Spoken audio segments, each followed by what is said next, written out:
जय श्री राम। स्वागत है आप सबका इस दिव्य कथा में, जहाँ एक खूनी डाकू एक निर्मम लुटेरा कैसे बना रामायण जैसा पवित्र ग्रंथ लिखने वाला महान ऋषि। आज हम सुनेंगे रत्नाकर से वाल्मीकि बनने की प्रेरणादायक कथा। बहुत समय पहले भारत की पवित्र धरती पर एक बालक जन्मा, रत्नाकर। माता पिता गरीब थे पर मन बहुत सरल था। एक दिन जंगल में घूमते समय रत्नाकर भटक गया। दिन ढल गया, रात गहरी हो गई। रोता हुआ बच्चा जंगल में खो गया।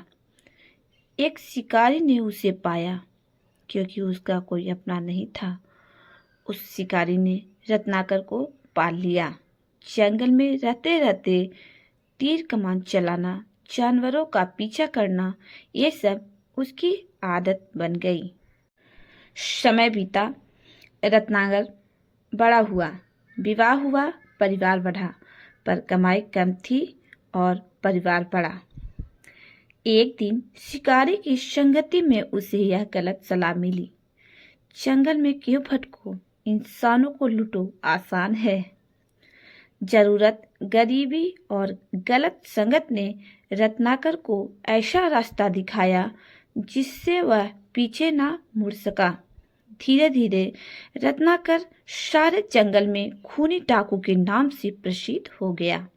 लोग उसका नाम सुनते ही कांपने लगते थे।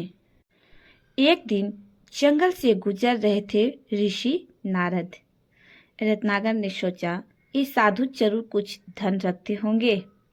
वह पेड़ों से उतरकर तलवार लेकर सामने आया। रत्नाकर, रुको साधु, जो कुछ भी है दे दो हमें। लेकिन ऋषि नारद शांत, बिल्कुल शांत, उन्होंने मुस्कुराते हुए कहा, नारद बेटा, मैं जंगल में भक्ति गाने आया हूँ। मेरे पास देने को कुछ नहीं है, पर मुझे बताओ, आप ये पाप क्यों करते हो? रत्नाकर गरजा, अपने परिवार को खिलाने के लिए मेरा पाप भी वही बांटेंगे। नारद शांति पूर्वक बोले, ठीक है बेटा, जाओ अपने परिवार से पूछो, क्या वे तुम्हारे पाप का हिस्सा उठाएंगे? रत्नाकर ने ठहाका लगाया, जरूर उठाएंगे। पर नारद जी बोल पड़े, ठीक है, जाओ पूछकर आओ, मैं यहीं तुम्हारी राह देखता हूँ। रत्नाकर आश्चर्य में पड़ गया। इतने शांत और साहसी व्यक्ति उसने कभी नहीं देखे थे। रत्नाकर दौड़कर घर पहुंचा। रत्नाकर, क्या तुम मेरे पाप में हिस्सेदार हो? मैं जिन लोगों को लूटता हूँ, क्या उसका पाप तुम बांटोगे? पहले उसकी पत्नी चुप रही, फिर बोली, पत्नी, मैं तुम्हारे साथ सिर्फ सुख दुख बांट सकती हूँ, पर पाप नहीं। बच्चे मासूम थे, बोले, पिताजी, पाप तो अकेले करने वालों का होता है ना? रत्नाकर के पैरों तले जमीन खिसक गई। जिस परिवार के लिए वह पाप करता था, वही उससे पाप बांटने को तैयार नहीं था। उसका दिल कांप गया। वह जंगल वापस आया और रोते हुए ऋषि नारद के चरणों में गिर पड़ा। रत्नाकर, महाराज, मैंने जीवन भर सिर्फ पाप ही किए हैं, अब क्या करूं? नारद ने उसके सिर पर हाथ रखा। नारद, जंगल में बैठो और राम नाम का जाप करो।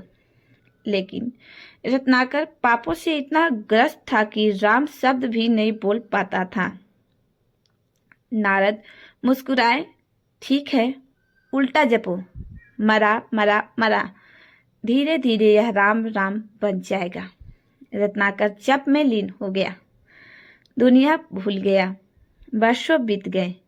उसके शरीर के ऊपर दीमक की एक बड़ी वाल्मीका चींटी का ढेर बन गया, पर वह ध्यान में ही बैठा रहा। वर्षों बाद नारद लौटे। उन्होंने अपनी धूनी बजाई। रत्नाकर का ध्यान टूटा। चींटियों का ढेर गिर गया। नारद बोले, अब तुम रत्नाकर नहीं, तुम हो वाल्मीकि, जो वाल्मीकि चींटी के ढेर से उत्पन्न हुआ। रत्नाकर बदल चुका था। उसकी आंखों में अब हिंसा नहीं, दया, प्रेम और भक्ति थी। कुछ समय बाद महर्षि वाल्मीकि को भगवान ब्रह्मा ने दर्शन दिए। ब्रह्मा, हे वाल्मीकि, तुम दुनिया के लिए रामायण लिखोगे। यह ग्रंथ हजारों वर्षों तक लोगों को धर्म, प्रेम और भक्ति का मार्ग दिखाएगा। और इस तरह एक खूनी डाकू ने एक पवित्र महाकाव्य रच दिया, रामायण।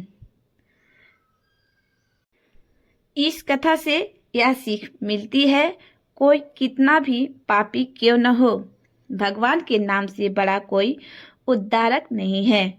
जो सच में बदलना चाहता है, उसका रास्ता स्वयं ईश्वर बना देते हैं। जय श्री राम।